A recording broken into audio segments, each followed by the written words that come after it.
వైసీపీకి త్వరలో కొత్త ఇన్ఛార్జ్ వచ్చే అవకాశాలు ఉన్నాయి. పులివెందుల నుంచి ప్రాతినిధ్యం వహిస్తున్న ముఖ్యమంత్రి YS Jaganmohan Reddy party cadre కు అందుబాటులో ఉండే పరిస్థితి లేదు.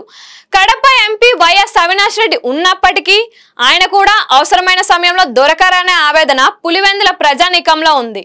తాము గెలిపించిన ఎమ్మెల్యే సీఎంగా పాలన సాగిస్తున్నప్పటికీ సమస్యల పరిష్కారానికి నోచుకోవడం లేదనే బాధ వారిలో ఉంది.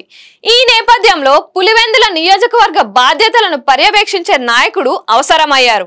ఇందుకు వైఎస్ కుటుంబంతో సుదీర్ఘ కాలం పాటు రాజకీయ పోరాటం చేసి ఎస్వి సతీష్ రెడ్డి సరైన నాయకుడని ముఖ్యమంత్రి వైఎస్ జగన్ భావిస్తున్నారు. అందుకే ఆయన్ను పార్టీలో చేర్చుకొని తగిన గౌరవం ఇవ్వాలని సీఎం నిర్ణయించినట్లు తెలిసింది. అందుకే సతీష్ రెడ్డిని పార్టీలో చేర్చుకునేందుకు వైసీపీ నాయకులు, మాజీ మంత్రి MLC P Subbareddy, Kadapa mayor Suresh Babu తదితరులు వేంపల్లిలోని ఆయన ఇంటికి వెళ్లి చర్చలు జరిపారు. వైసీపీలో చేరితే తగిన హోదా కల్పిస్తామని సీఎం మాటగా సతీష్ కు హామీ ఇచ్చినట్లు తెలిసింది.